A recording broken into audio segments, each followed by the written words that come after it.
Today makes it 5 days since Russia invaded Ukraine. Since then, fierce fighting has been ongoing on the streets of Ukrainian capital Kiev and the second largest city in Kharkiv. Thousands are fleeing the war to neighbouring Poland, Romania and Hungary. The United Nations says more than 300,000 people have fled Ukraine since the invasion, and there are fears of a refugee crisis. Amidst tough sanctions on Russia, the European Union, in an unprecedented move, says it will support the Ukrainians with weapons and other equipment. We have details in this report. Now in Ukraine is a true people's war. Ukraine Foreign Minister Dmytro Kuleba says the country will not surrender to Russia's invasion, as he accused President Vladimir Putin of seeking to increase pressure by ordering its nuclear forces on high alert. The foreign minister also said Russia dropped its preconditions for talks after suffering military setbacks, adding that Ukraine will attend the talks to listen to what Russia had to say. President Zelensky says Russia had agreed to talks at a venue on the Belarusian border, the first since Russia unleashed a full-scale invasion of its neighbor last week. As part of support for Ukraine, the European Union said the bloc will, for the first time in its history, finance the purchase and delivery of weapons and other equipment to a country that is under attack. The Commission President introduces 3 new sanctions, which include banning all Russian aircraft from its airspace, banning the state-owned Russia Today and Sputnik, widening its existing sanctions to target Belarus. So let me be very clear.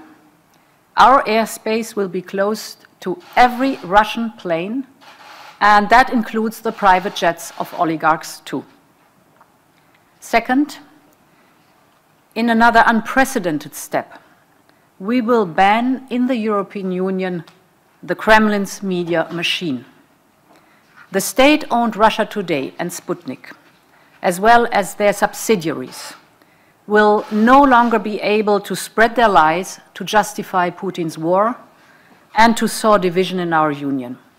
British Prime Minister Boris Johnson has described the new sanctions announced against Russia as decisive action, says the Western countries have to be prepared to help Ukraine by going further.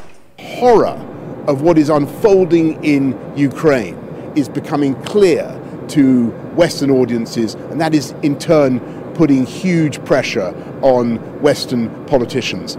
We've got to act together, and we've got to do more. It's important to stress that the nuclear forces of Russia has been put on high alert. I just had a VTC conference with the G7 foreign ministers, and we were joined by Minister Kuleba, who informed us of the latest development on the ground and the Ukraine urgent needs. And I told him very clearly, you came last week, we asked for SWIFT and we asked for arms. And now we are delivering on both sides. The chief of NATO condemns Russia's president order to the military to put its nuclear forces on high level of alert as dangerous and irresponsible. Anti-war protests have continued in Poland and Berlin. Volunteers organize help for refugees. Now let's discuss the plight of Nigerians in Ukraine. So I have joining me Foreign Affairs commentator Darlington Omoro. Thank you so much for coming on TVC Breakfast this morning. Good morning. Thank you. My pleasure any day, anytime. I also have joining us online is a Nigerian journalist based in Ireland and an alumnus fellow of the East-West Center, Nuruddin Oyewole. He's also a think tank of the United States government for Southeast Asia and beyond. Thank you so much for being on the show. Good morning. Good morning, everyone. Right. So let's look at it from, we are largely concerned about how this is going to affect Africa, but I want us to look at it from the general to the particular, because looking at the Ukrainians waking up, this is the 5th day, and waking up again in another man's land, becoming refugees overnight. How have you been following the issues, the developments in the Russian-Ukrainian war?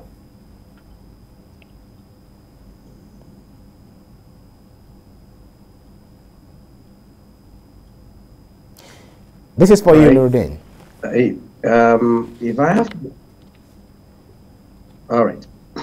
Yeah, if I have to respond based on the development we've been following from the side of the Ukrainian people, I would say it has been very, very disastrous, not just for the Ukrainian people anyway, but also for even the foreigners that are currently living in the country. As you rightly alluded in the introduction, the United Nations actually said that over 350,000 Ukrainian people have now moved from the country to another. This is not a small number of people, and the fear is that the figure will grow in the days ahead. Now people are talking that we've had cases of people who say they managed to get to the bunkers, they managed to go into underground just to avoid the bombs and the explosions that are coming in.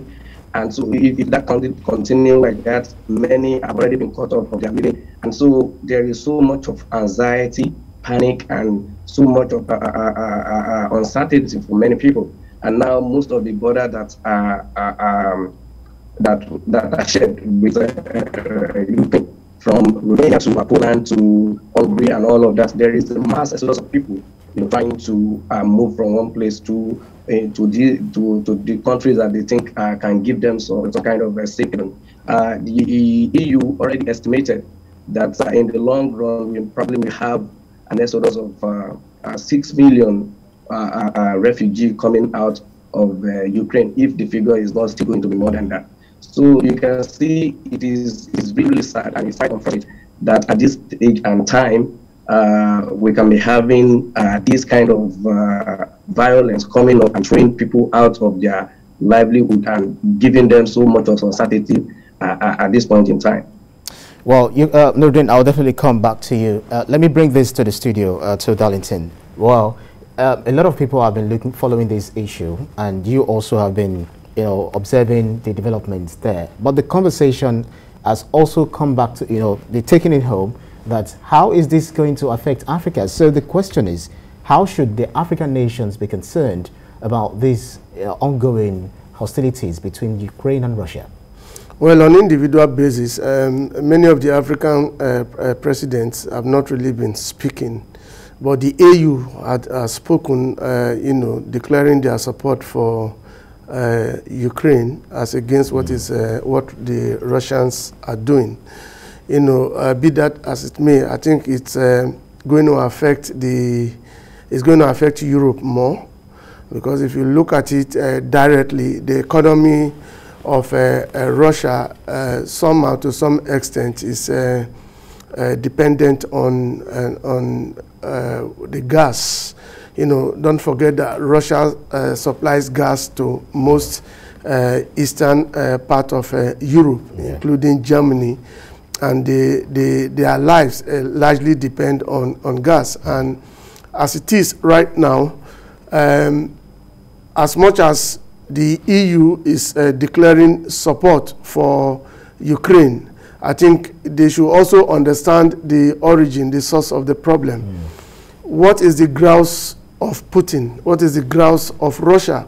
Many people are not really looking into all of that. People are blaming Russia. People are propounding theories that are not workable, that are not genuine. Yeah, exactly, because when you look at the conversation around the media, you hear what they say, that Putin is the aggressor here, and Ukraine seems to be the baby, being faced with the fight. So if I want to, take you on that journey, I will be asking, what is the end game for Putin in all of this? The end game is like Ukraine, if the Ukraine president has eventually demanded for a meeting.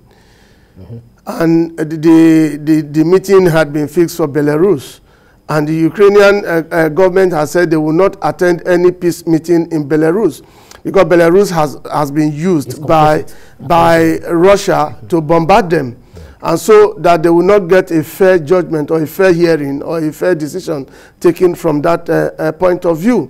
Don't forget that the grouse of Russia is simply against the expansionism of the EU, and then NATO. In 1991, the Union of Soviet Socialist Republic fell, and all of these breakaway countries, what has been the interest of America? What has been the interest of the other part of Europe? They've been wanting to take them over, and Putin has simply said, don't forget that in 2008, when NATO had a meeting and decided that they were going to extend membership to Georgia and Ukraine, in August, that happened in February, but in August, Russia took on Georgia, bombarded Georgia. And then in 2014, fast forward to 2014, the president of Ukraine, who was pro-Russia, was removed by with a palace coup. And since then, the civil war had started in Ukraine. And then Russia has simply said that they had allowed, Poland is gone to NATO, but they cannot allow Ukraine to go to NATO. Don't forget that the eastern part of Ukraine speak Russian language, while the western part speaks Ukrainian language. And so, since the civil war started, and they removed the president to allow, or to, well, this is international politics now, to allow them take over Ukraine into the NATO and then the EU. But this man would definitely not sit down and watch some of their people whom they think are part of them to be taken away by NATO, but particularly when it's a sovereign nation and they can decide where they want to belong. It doesn't really have to be the fact that we have some of our people, 50% of our people speaking your language and the other one speaking our own direct language, that we should ally. They have the right to decide who to ally with. Yes, you are looking at it from that point of view, that they are a sovereign nation, yes, but it's beyond that. It's about world politics. And then from there, what happens? On the border of Russia, then a lot of them are going to NATO. Eventually, they will be used against Russia. And so Russia is the power in that region, that eastern region, particularly as it concerns all the countries that break away from the Soviet Socialist Republic. Okay? And so right now, as it is, NATO can only go into countries that are members of NATO, like Poland. Right now, all of America recently declared that they offered the president of Ukraine the opportunity of being taken away, lifted away from Ukraine in the midst of the crisis. And the man said, that's not what I want. If you want to really help me, give me weapons to fight this war, not me running away from my people. Yeah, he said he doesn't need a right. What he needs is actually weapons. So bringing it back home, some other African nations, you said it's going to affect EU more than it's going to affect African nations. Yes. Well, for instance, South Africa is part of the BRICS, one of the developing economies in the world, and they are already also scared, and they are not even sure which sides to take. So are you saying that African nations have nothing to worry about? We have a lot to worry about. For instance, those of us who are OPEC nations, like Nigeria, for instance, what is going on in Russia apparently is affecting the price of crude.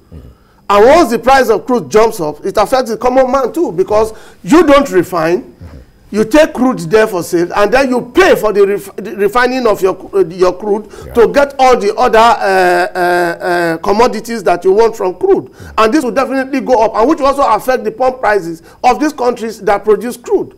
So a lot more. And then don't forget that right now, Russia has threatened.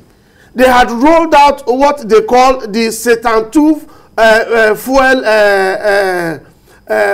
liquid fuel missile. Okay? Yeah. And that missile is only Russia that has it. It's atomic. And if they eventually throw that missile out, then the whole world, every breathing organ is gone. And now, as at yesterday, it had also alerted its foreign ministers and the defense minister to be at alert. You know, in case, what is he waiting for? He says if America joins, if NATO joins, then he will be left with no option than to use what he has. And then what Putin is really looking at is to cripple Ukraine.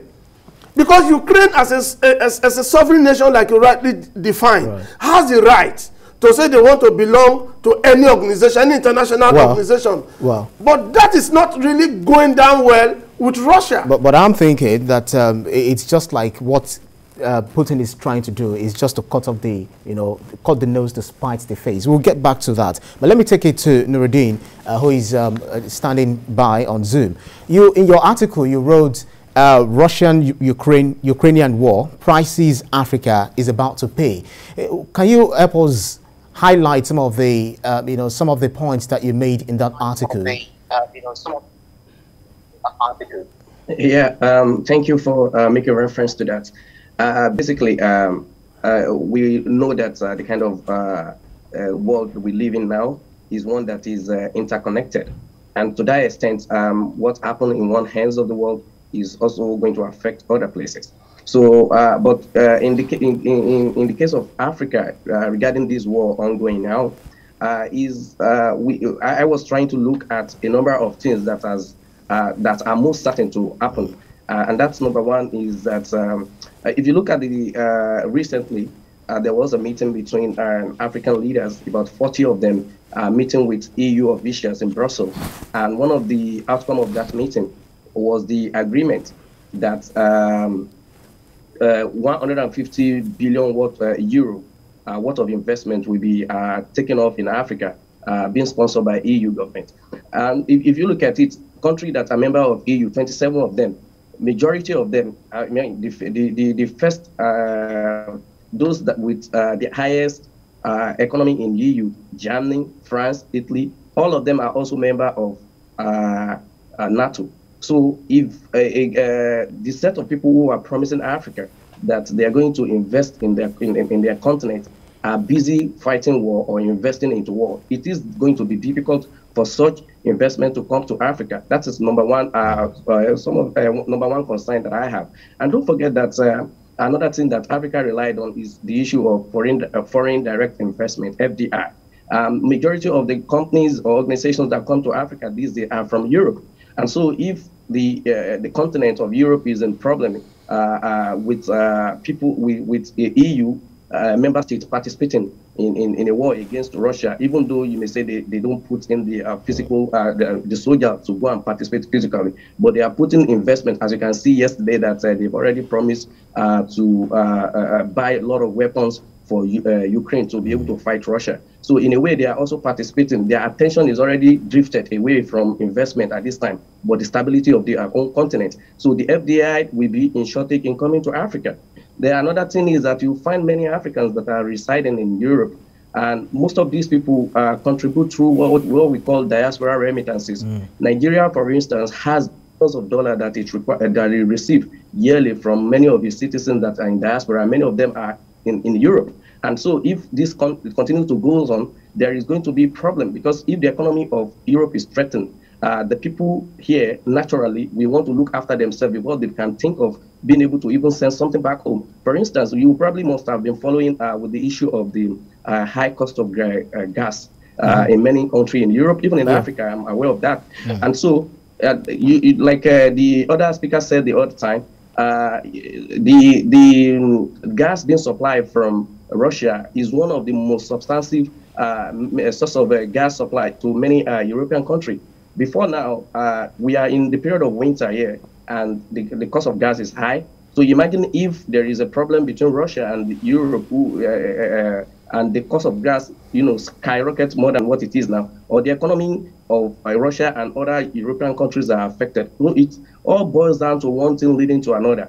If I find myself in a position that I'm send, like, let's say, €1 to my people before now, if I'm having a high cost of living to deal with here, that will reduce to like 50 cents, that kind of a thing. So it leads to from one thing to the other. Then I also in the article look at the issue of education. We have many Africans that are schooling in Ukraine now, and many of them are in turbulence. And I'm sure the news is also following up in Nigeria that many Nigerian students are trapped in that. Then we look at the issue of the wheat being supplied by both Russia and Ukraine to many countries of the world, with many of them in Africa. And you discover that most of these countries, too, that rely on Ukraine and Russia to get wheat, will be finding it difficult to export now. Like Egypt is one of the major countries in Africa that imports wheat from Ukraine. And so that is a problem of food shortage. So it's all interconnected from one end to the other. And these are some of the issues that the article actually examine as prices that Africans will pay. at this point in time. Well, to further expatiate on the agricultural produce from Africa, which are imported and also some exported and some imported from Russia and Ukraine. In 2020, African countries imported agricultural products worth $4 billion from Russia. Ukraine also exported agricultural products worth $2.9 billion to Africa in 2020. Talk to us about this. The main effect on supply chain, and particularly, is it possible for the African nation to become a subject or a victim of rivalry between the great powers, this time? Yeah, it is very possible, because if you look at the war, this is not an African war, but in a way, Africa is going to be the grass that when two elephants are fighting. And so, in a way, it is quite unfortunate, really, that we, as Africans that are endowed with a very good climate for agriculture, has not been able to explore our potentials to the extent that we should. And in a way, when we have to depend on other people, when we have to depend on other continents to sort our problem, these are the kind of things that will be coming up at every point in time. So there is no either way about it.